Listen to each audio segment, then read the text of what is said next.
Hello friends, welcome to our channel Food Delights Hyderabad.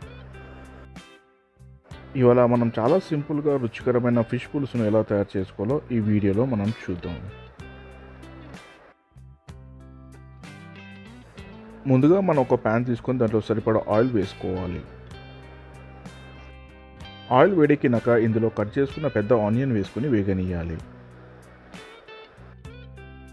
3 స్పూన్ల అల్లం వెల్లిపాయ పేస్ట్ వేసుకొని పచ్చి వాసన పోయేదాకా కలుపుకోవాలి. ఒక పెద్ద స్పూన్ పసుపు వేసి పచ్చి వాసన పోయినాక ఇందులో పుదీనా కొత్తిమీర వేసుకొని ఒకసారి కలుపుకోవాలి.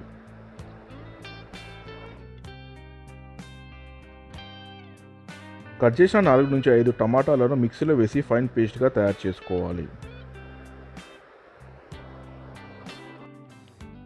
ఇలాగా తయారు చేసుకున్న టమాటా పేస్ట్ని ప్యాన్లో వేసుకొని ఒకసారి కలుపుకోవాలి. టమాటా పేస్ట్ వేసి కలుపుకున్నాక దీనిపైన మూత పెట్టి ఒక 3 నిమిషాలు ఉడకనియాలి.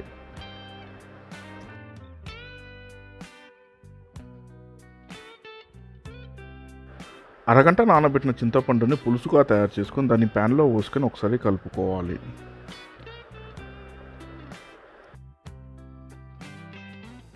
ఇలాగా కలుపుకున్న తర్వాత దీనిలో కొంచెం నీళ్లు పోసుకొని మసలనియాలి.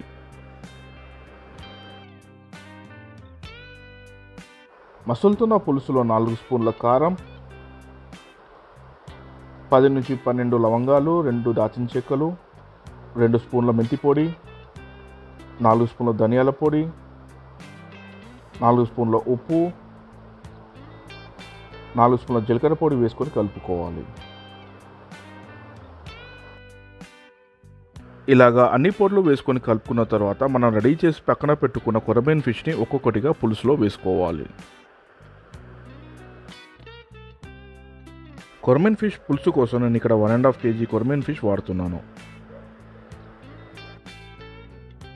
ఇలాగా అన్ని ఫిష్ పీసెస్ పులుసులో వేసుకున్న తర్వాత మరి కొంచెం సేపు మసలనియాలి.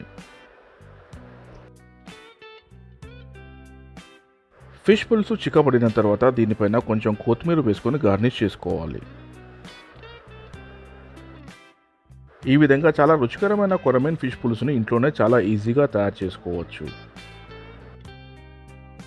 ఈ విధంగా ఫిష్ పులుసును తయారు చేసుకొని మీ ఇంట్లో వాళ్ళకి పెట్టి చూడండి, చాలా ఎంజాయ్ చేస్తూ తింటారు.